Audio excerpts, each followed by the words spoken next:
The cold metal of the folding chair bit through the black dress I'd bought 3 hours ago at a Target off the interstate. My hands were folded in my lap. Nails painted a neutral beige I would never have chosen as Nadia Hart, but which Sloane Reeves, the name on my Texas driver's license, the name I'd answered to for 1,095 days, wore without thinking. I'd driven 12 hours to get here. Hadn't slept. Hadn't eaten anything except gas station coffee and a protein bar that tasted like chalk and regret. The funeral program in my hands was simple. Cream cardstock. Tasteful serif font. Nadia Catherine Hart. 1994 to 2021. Beloved daughter, sister, friend. There was a photograph. One I recognized from my college graduation. I was smiling in it. I looked young. Naive. Like someone who still believed the world made sense. And then I heard his voice. Not on the phone. Not in a memory. Not in one of the nightmares I'd spent 3 years trying to outrun with work and distance and the kind of exhaustion that makes thinking impossible. Live. 20 feet away. Speaking at my own funeral. Nadia Hart was the kind of woman, Luca Volkov said, his voice carrying across the chapel like smoke, low and deliberate and intimate in a way that made every word feel like it was meant for one person, who made you believe she needed saving. Right up until the moment you realized she'd been saving herself the whole time. I didn't move. I couldn't move. Because Luca Volkov, the man I'd destroyed my entire life to escape, the man who'd haunted every decision I'd made for 3 years, the man I'd loved and hated in equal measure and never quite figured out which feeling was the lie, was standing at a mahogany podium in a Brooklyn funeral home, eulogizing the woman sitting in the 4th row wearing a wig and someone else's name. His suit was charcoal gray. Tom Ford, probably. The same cut he'd always worn. His hair was shorter than I remembered. Silver threading through the dark at his temples. He looked older. Tired. He looked like a man who'd lost something he couldn't replace. What I didn't know then, what I was only beginning to understand as his eyes swept the small crowd of mourners, touching on faces I didn't recognize before landing, for half a second, on mine, was that Luca had known I was alive since the day I'd staged my death. He'd known. He'd watched me build a new life in Austin. Watched me teach financial literacy classes at a community college. Watched me date a history professor named Kieran who'd never asked questions about my past because he was too busy talking about his dissertation on the Cold War. Luca had known everything. And he'd been waiting. But I'm getting ahead of myself. Let me tell you how it started. 3 years and 4 months before I sat in that funeral home, I was Nadia Hart, a financial analyst for Kessler & Rhodes, one of the most aggressive hedge funds in Manhattan. Which meant I knew exactly what men like Luca Volkov looked like when they were laundering money through legitimate businesses. I'd spent 18 months tracking the paper trail. Every shell company. Every offshore account. Every transaction that moved just under the IRS threshold. I had one defining strength: I was very, very good at seeing patterns other people missed. And one weakness I'd never told anyone. I had a younger brother, Jamie, who'd gotten himself $240,000 in debt to a sports book that turned out to be connected to the Volkov family. The first time I saw Luca in person, I made the same mistake everyone makes. I looked at the tailored charcoal suit, the silver watch that cost more than my car, the way he moved through a room like he owned the oxygen itself, and thought, power. What I missed, what I wouldn't understand until it was far too late, was the book on his desk. Annie Sneen. Dog-eared. Annotated in the margins. A man who read Annie Sneen and annotated her work was a man who understood desire as a weapon. That detail would haunt me later. But right then, I was too busy trying not to show fear when he said, "Ms. Hart. I've been hoping we'd get a chance to talk. If you're already hooked, and I have a feeling you are, there are 16 more stories like this one on this channel. Hit subscribe right now, because the next one drops this Friday, and you do not want to miss what happens in that one." He set a manila folder on the glass table between us. "Your brother owes the Petrov organization a considerable sum. I'd like to offer you an opportunity to make that debt disappear. I stared at the folder. My mind catalogued every exit in the office. There were 3. None of them would matter if he wanted to keep me here. I am my grandmother's granddaughter. Babushka didn't raise women who begged. And if I refuse? His answer came without hesitation. Without cruelty. That was what terrified me most, that he wasn't angry. He was simply certain. Then Jamie's debt transfers to the Volkov family's collection department. They're less creative in their payment arrangements than the Petrovs. He has maybe 6 weeks before they make an example of him. I felt my fingernails dig into my palms. What do you want from me? I need someone who understands financial structures to help me with a business reorganization. Someone with your particular expertise in pattern recognition. The work is legitimate. The compensation will more than cover your brother's debt. He slid a contract across the table. The salary line had 6 figures. 6 months, he said. That's all I'm asking. I should have said no. I should have walked out. But Jamie's face, Jamie's terrified voice on the phone 2 nights ago saying they came to my apartment, Nadia, they know where I work, was all I could think about. I'll need it in writing that Jamie's debt is forgiven the day I start. Luca smiled. Not a cruel smile. Something else. Something that made my skin prickle. Done. I signed the contract. I lasted 3 weeks before I understood what I'd actually agreed to. The business reorganization was real. The work was exactly what he'd described. What Luca hadn't told me, what I was only now realizing as I sat in his downtown office reviewing a shell company's tax structure, was that every file he gave me, every account I analyzed, was a test. He was teaching me to see his world the way he saw it. And I was very good at it. You missed something, he said one afternoon, standing behind my chair, close enough that I could smell his cologne, cedar and something darker. He reached over my shoulder and circled a line item on the spreadsheet. This subsidiary? It doesn't exist. It's a ghost.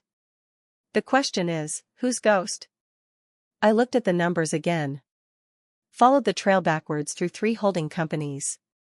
And then I saw it. Petrov, I breathed. This is Petrov money being funneled through your accounts. Yes. Why are you showing me this? He stepped back. Looked at me with something I couldn't identify.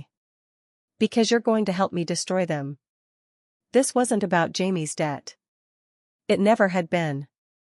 I was working for a man who was preparing for war, and he'd just made me his accountant, his strategist, and his unwitting accomplice.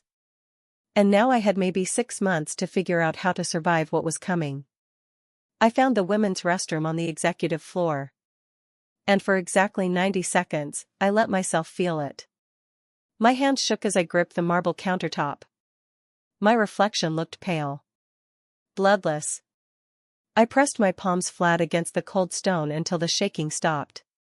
Then I reapplied my lipstick, the dark red one my mother always said looked like armor, and checked my posture in the mirror. I was Katerina Hart's daughter.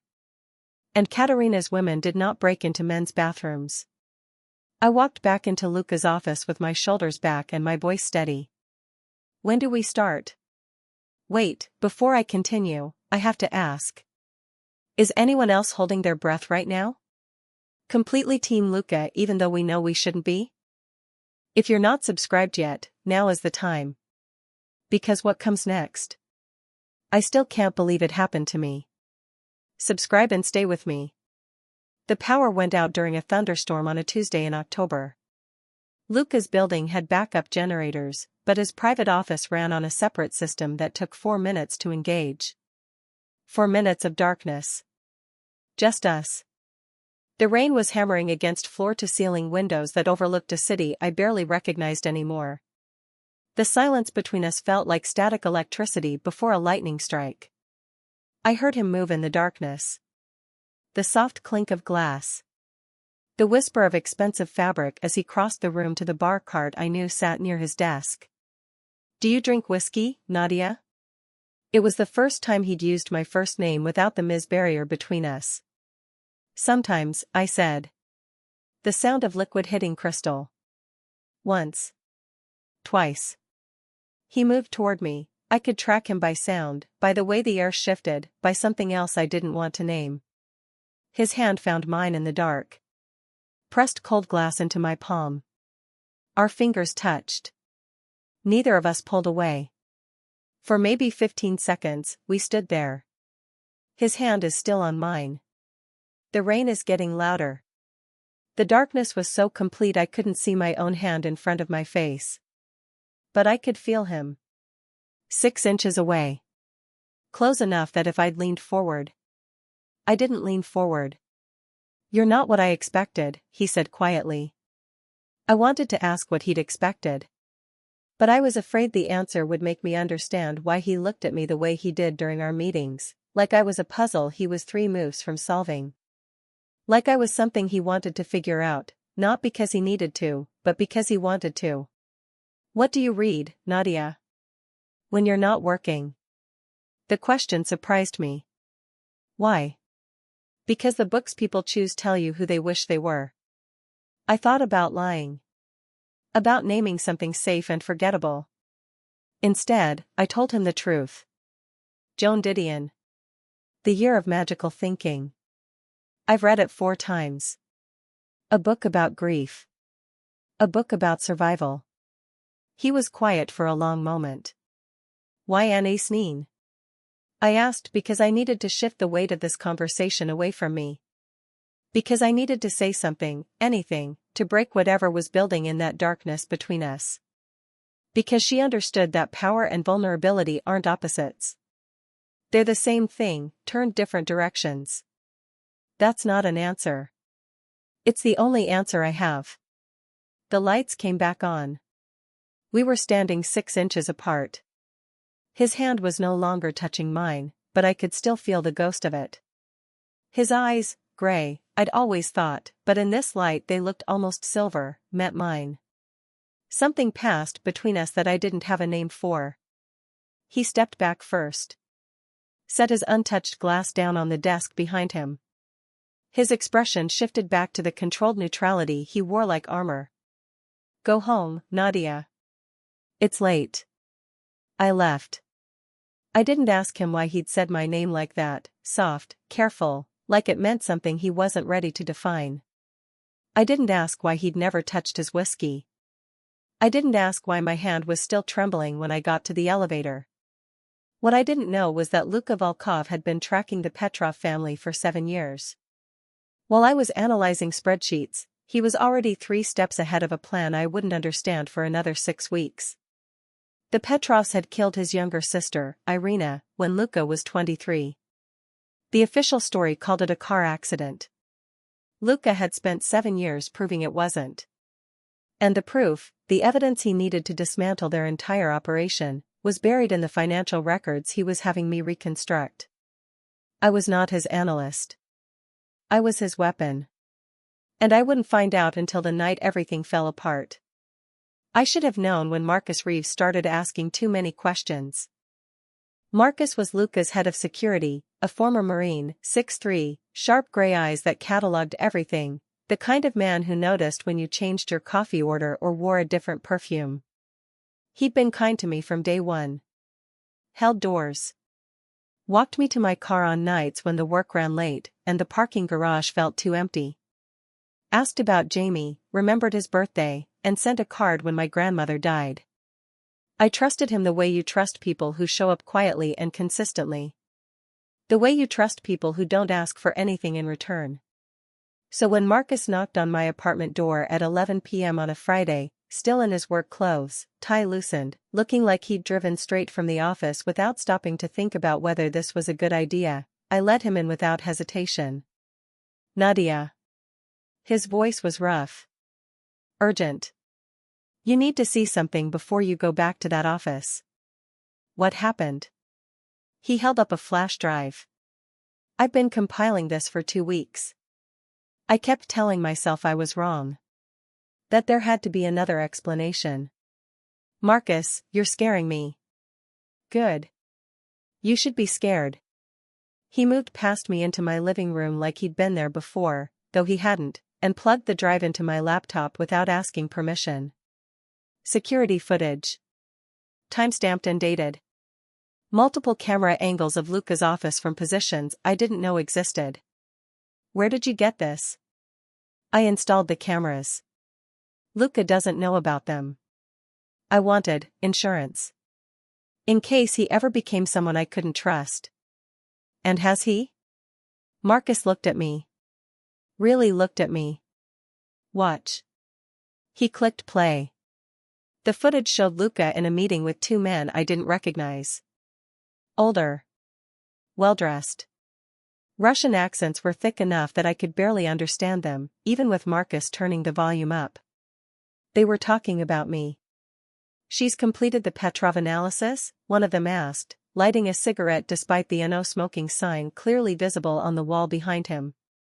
Almost, Luca said. His face was completely neutral. The same expression he wore during every business meeting I'd ever seen. Another week. Maybe less. She's faster than I expected. And then? Luca leaned back in his chair. Looked directly at the camera, though he couldn't have known it was there. Then she's no longer useful. The words hit me like cold water. What does that mean? I heard myself asking, even though I knew. Even though some part of me had always known. Keep watching, Marcus said quietly. The man with the cigarette smiled. You've grown soft, Volkov. In the old days, you wouldn't have kept her around this long. In the old days, Luca said, I didn't need her alive to finish the work. And now? Now I need her to complete one more analysis. The Casimir accounts. Once that's done. He made a gesture. Quick. Dismissive.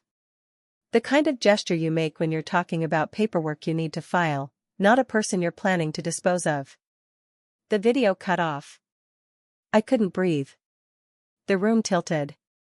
I gripped the edge of my desk to steady myself. Marcus's hand landed on my shoulder. Heavy. Grounding. Nadia. Listen to me. I'm getting you out of the city tonight. I have contacts in. No. My voice sounded strange. Distant. It was coming from underwater. No? If Luca wanted me dead, I'd already be gone. You said it yourself, in the old days, he wouldn't have waited. This doesn't make sense. But even as I said it, I knew I was wrong. I knew I was making excuses because the alternative, accepting that I'd trusted a man who'd been planning my death from the beginning, was too much. Marcus was already shaking his head. You're not hearing me, Nadia. The Petrovs? They know Luca's using you to build a case against them. They know every file you've touched, every account you've analyzed.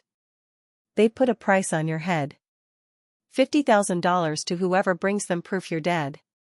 50,000. That was the number that made it real. That was the number that told me this wasn't a misunderstanding or a game or something I could think my way out of. Whether Luca protects you or not doesn't matter anymore, Marcus continued. The Petrovs have already made their decision. They're coming. And when they do. He didn't finish the sentence. He didn't have to. The worst part wasn't the betrayal itself. The worst part was realizing that Luca Volkov, the one man who'd made me feel something I swore I'd never feel, who'd looked at me in the dark like I was someone worth knowing, who'd said my name like it meant something, had been honest from the beginning about using me. He'd never promised me safety.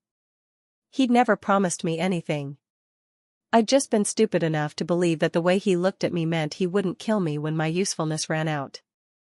And Marcus, steady, protective Marcus, who remembered Jamie's birthday and walked me to my car and sent condolence cards when my babushka died, was the only one who'd told me the truth. Or so I thought. I need an hour, I said. Nadia. 1 hour. I need to grab some things. Say goodbye to Jamie. Then I'm yours. Marcus looked at me for a long moment. Then he nodded. 1 hour. I'll be in the car outside. Don't make me come looking for you. He left. I stood in my empty apartment, staring at the frozen image on my laptop screen. Luca's face. Expressionless. Cold. Then she's no longer useful. I had 1 hour to decide if I wanted to spend the rest of my life running. It turned out that was more than enough time. I need to know, are you as shocked as I was? Drop a fire emoji in the comments if you did not see that coming. And if you haven't subscribed yet, literally, why not? There's a new story every Friday. Subscribe and turn on notifications. Okay. Back to the chaos.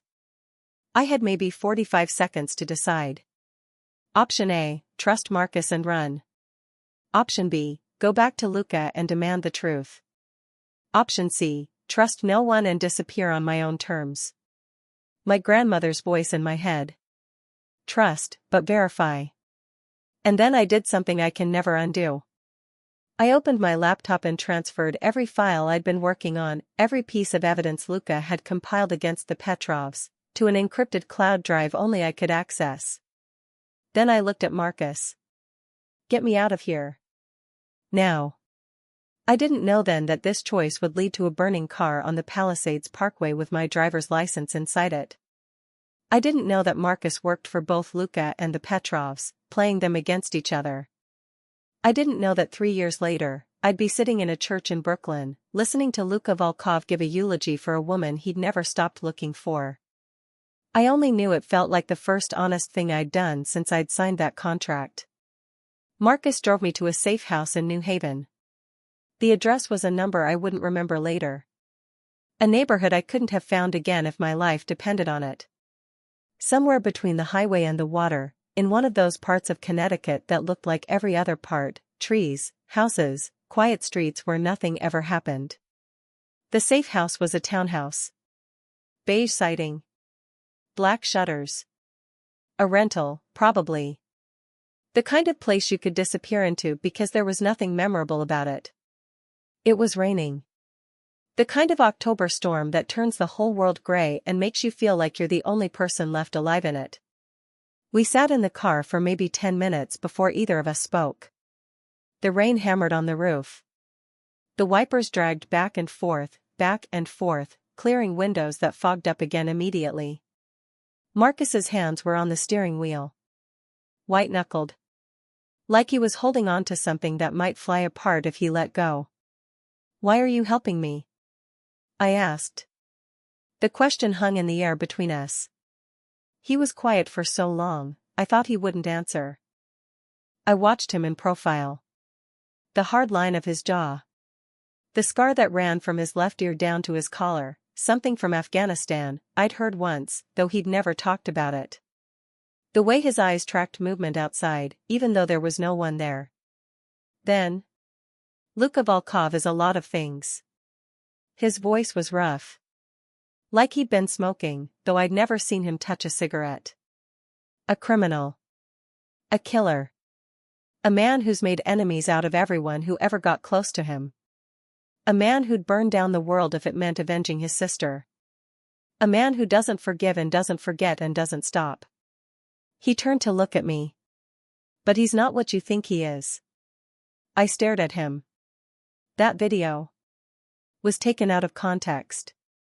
Edited. The Petrovs have been feeding me doctored footage for months, hoping I'd turn on him. They know Luca trusts me. They know I'm the only person he'd believe if I told him you were a threat. This was their play. Then why did you show it to me? Marcus was quiet for another long moment. When he spoke, his voice was different. Softer. Almost gentle. Because the Petrovs are coming for you anyway, Nadia. Whether Luca protects you or not. Whether that video is real or not. They know you have information that could dismantle their entire operation. They know Luca has been using you to build a case. And they can't let that evidence go to trial. So they kill me, and the case dies with me. Yes. And if I stay? If Luca protects me? Marcus looked at me with something I'd never seen in his face before. Fear. Not for himself. For me. Then the Petrovs come for you in a public place. A restaurant. A street corner. Somewhere with witnesses. They make it messy and loud and impossible to ignore. They send a message to Luca and everyone else in his world: this is what happens when you threaten us.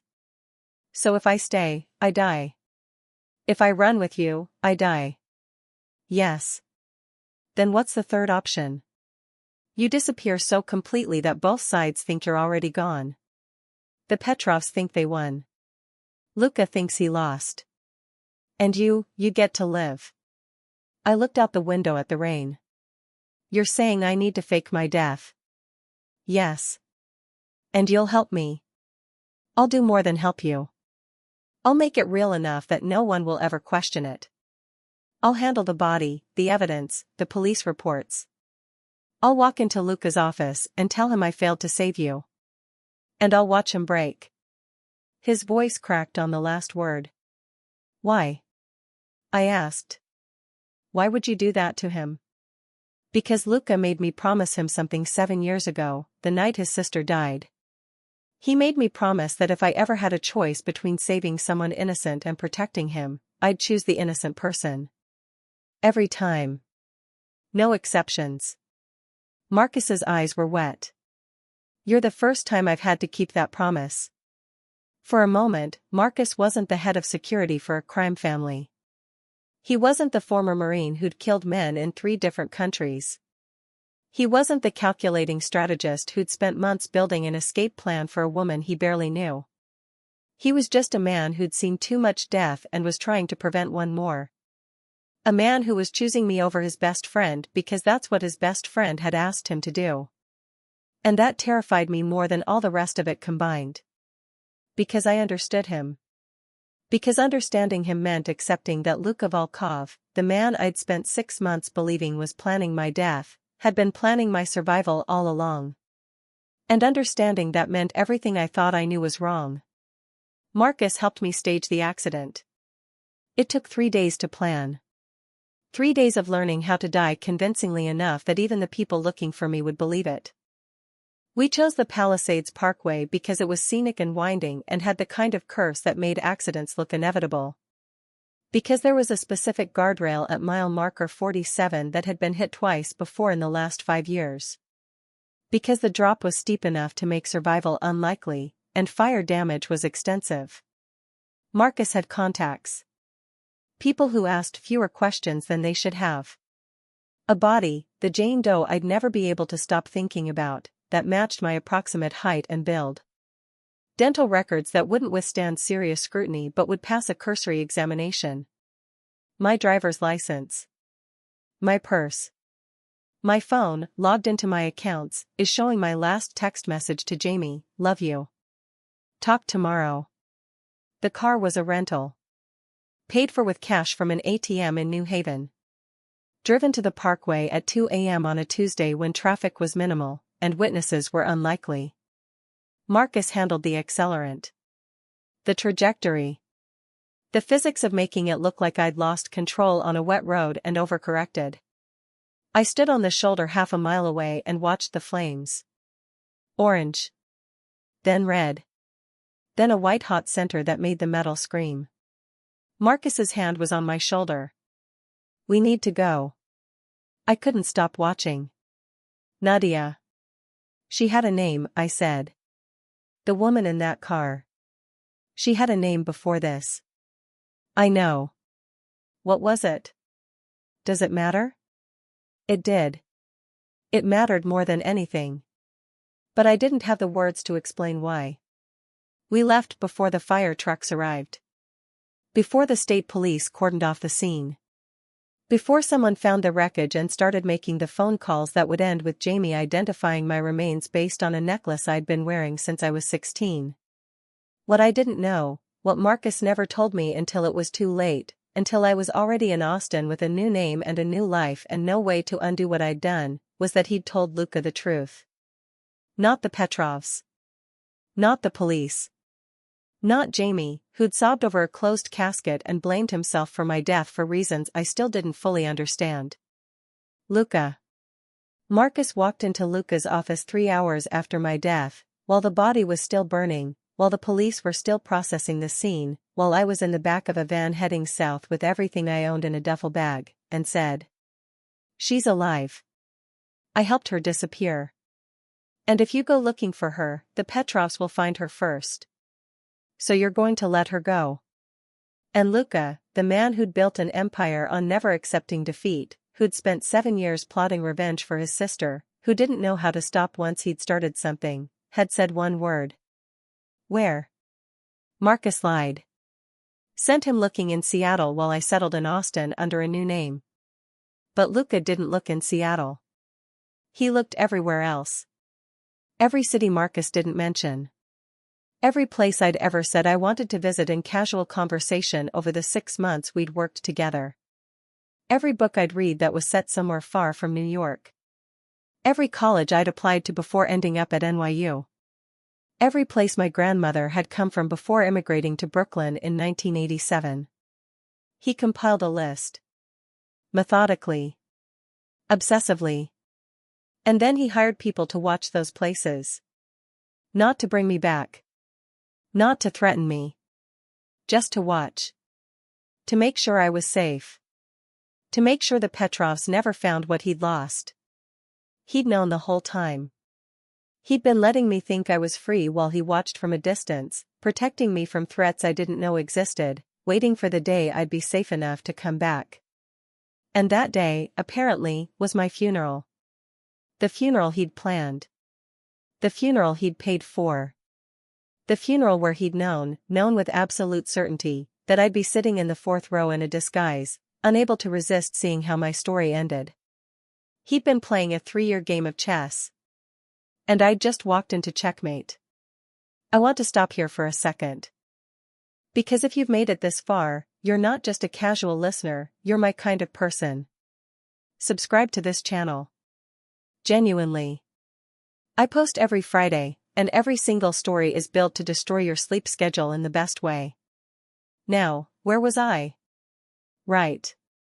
Luca had just destroyed everything I thought I knew. 3 years of running had led to this moment. The funeral home in Brooklyn. St. Catherine's, a small chapel with stained glass windows that turned the afternoon light into something holy and sad. 20 mourners who'd never known me, scattered across wooden pews that could have held 200. A closed casket at the front. Mahogany. Expensive. The kind of thing Luca would have chosen because he believed grief deserved dignity. The body inside wasn't mine.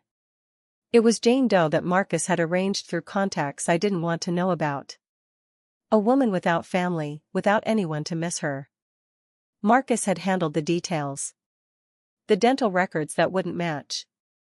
The fire damage made visual identification impossible.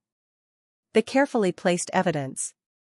I'd asked him once, 3 years ago, in that New Haven safe house, if she'd suffered. She was already gone, he'd said.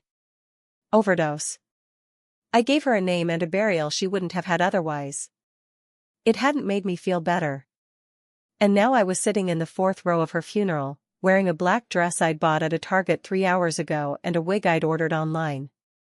Brown, shoulder length, nothing like the dark pixie cut I'd worn as Nadia Hart. My name now is Sloane Reeves. I taught financial literacy at a community college in Austin. I drove a used Honda. I lived alone. I was unremarkable. I'd worked very hard to be unremarkable. And then Luca Volkov walked to the podium and destroyed 3 years of invisibility in under 2 minutes. Nadia believed people could be more than their worst moments, he said.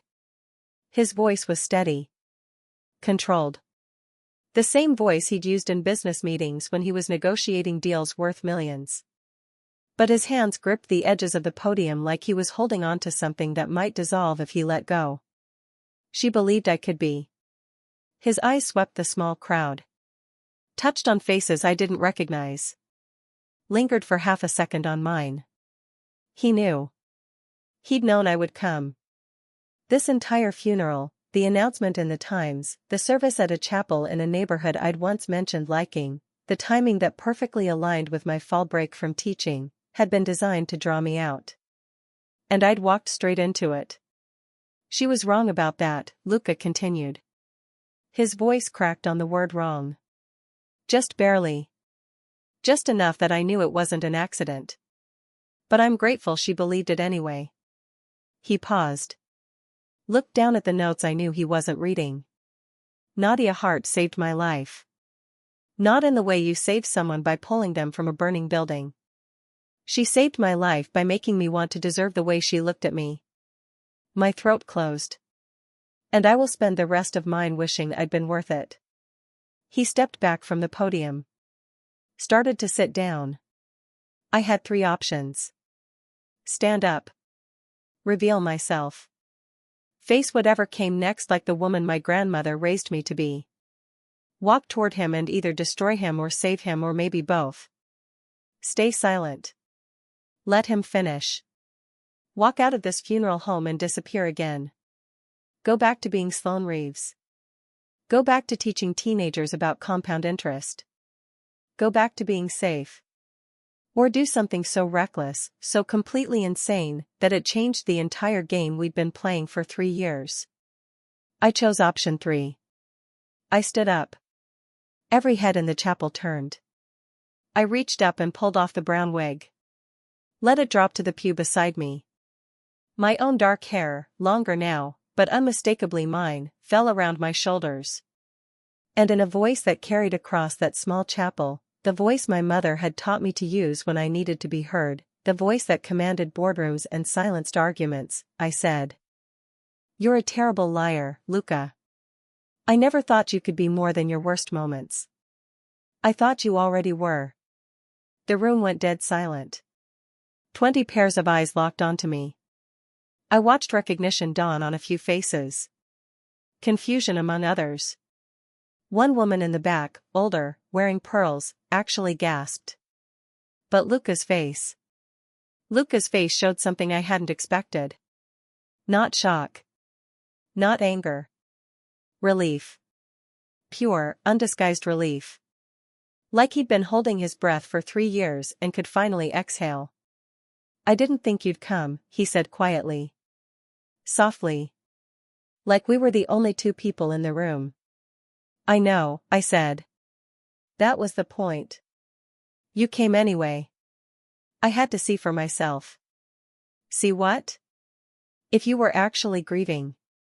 Or if this was another move in whatever game you've been playing. He stepped down from the podium. Started walking toward me. The 20 mourners between us shifted uncomfortably in their pews. He stopped 1 row away. Close enough that I could see his eyes. The gray-silver eyes that had haunted 3 years of nightmares and, if I was being honest with myself, 3 years of dreams. It was never a game, Nadia. Then what was it? It was the only way I knew how to keep you alive. I won. I'd survived 3 years on the run. I'd made it to my own funeral. I'd proven that I was smarter, faster, and more willing to burn my entire life down than anyone had given me credit for. I'd escaped a man who didn't let people escape. I'd built a new identity from nothing. New social security number, new credit history, new transcripts from a college I'd never attended. I'd learned to answer to a different name without hesitating. I'd made friends who knew nothing true about me except that I was good at teaching teenagers about compound interest. I'd won. But winning had a price I hadn't fully calculated. Jamie was dead. The Petrovs had found him 6 months after I'd disappeared. 6 months of him living in my old apartment, answering questions from people who wanted to know where I'd been going, who I'd been seeing, what I'd known. 6 months of him trying to protect a sister who'd abandoned him to save herself. They made it look like a drug overdose. Fentanyl-laced heroin. Found him on the bathroom floor of the apartment I'd paid rent on until the day I died. The police report said there were signs he'd been using for months. Track marks. Paraphernalia. A history of depression after his sister's death made the narrative easy to believe. But Jamie had been sober for 3 years before I left. He'd gone to meetings. He'd worked his program. He'd rebuilt his life one day at a time. He wouldn't have used. Not by choice. Marcus had tried to warn me. Had sent encrypted messages to an email address only I knew, messages that said they found him and I'm sorry, and there was nothing I could do. I'd ignored them. I'd told myself that any contact with my old life would get me killed. That the safest thing for both of us was complete radio silence. That Jamie was better off thinking I was dead than knowing I was alive and unreachable. I'd told myself that right up until the day I'd broken my own rule and searched his name online. James Michael Hart, 26, died unexpectedly. The obituary had been short. Impersonal. It listed our parents, both dead for years, and me, his beloved sister Nadia, who'd preceded him in death. There was a photo. Jamie at 24, before the debt, before the fear, before everything went wrong. Smiling. Hopeful. He'd had his whole life ahead of him. And I'd spent mine. By the time I'd learned the truth, Jamie had been in the ground for 2 years. Buried next to our grandmother in a cemetery in Queens. No one at the funeral except Marcus and a few people from his NA meetings who remembered him as the guy who made coffee and stacked chairs. I'd killed him. Not directly. Not with my own hands. But I'd left him behind in a world where my enemies would use him to get to me. I'd made him a target by existing. And then I'd made him a casualty by disappearing. I told myself it was worth it. I told myself that if I'd stayed, we'd both be dead. That my survival meant something. That I'd honored his sacrifice by living the life he'd wanted me to have, safe, quiet, free. Some days, I believed it. Most days, I stood in the shower until the water ran cold and tried to remember the sound of his laugh. The way he'd looked at me when I'd helped him through his first 90 days of sobriety. The text message he'd sent the night before I died, "Love you. Talk tomorrow." Tomorrow never came. And I would spend the rest of my life wondering if I could have saved him if I'd just been brave enough to stay. After the funeral, Luca and I stood in the parking lot while the rain started up again. We were not enemies anymore. We were not lovers. We were not captor and captive. We were something I didn't have a word for yet. Two people who destroyed each other's lives and somehow ended up on the same side of a war neither of us had wanted. "The Petrovs are gone," he said. "I finished what I started. Use the evidence you compiled. They're serving consecutive life sentences in a federal facility in Colorado." "Good." He handed me an envelope. "What's this?" "The deed to Jamie's apartment. I bought it before he died. Kept it under his name. Paid the property taxes. It's yours now." I didn't open the envelope. But I didn't walk away either. "Why did you let me go, Luca?" His answer came without hesitation. "Because you asked me to.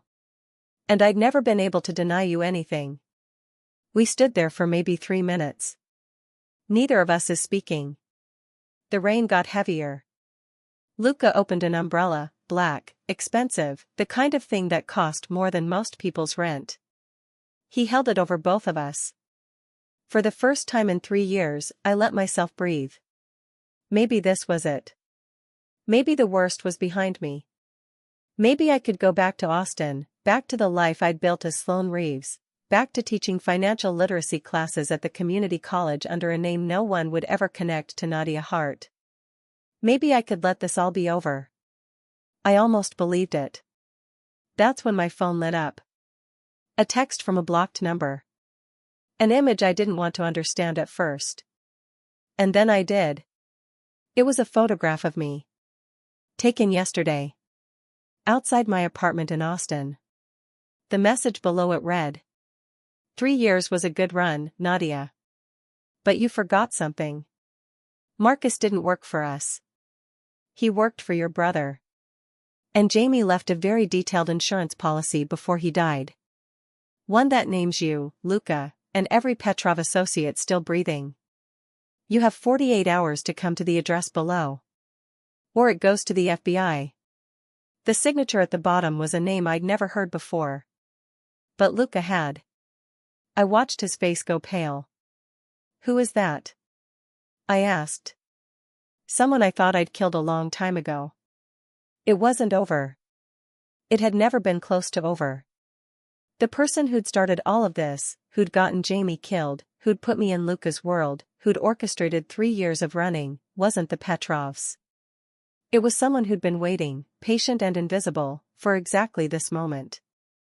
And now they had both of us. I'm going to stop here.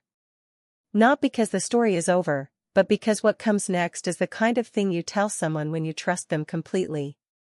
And I think I trust you. If you need to know what happens, and I think you do, subscribe right now and turn on notifications. Part 2 drops this Friday. And one last thing. The woman in that photograph had been watching me for 3 years. Which meant she'd known I was alive before Luca did. Which meant someone had been playing both of us from the very beginning. Until next time.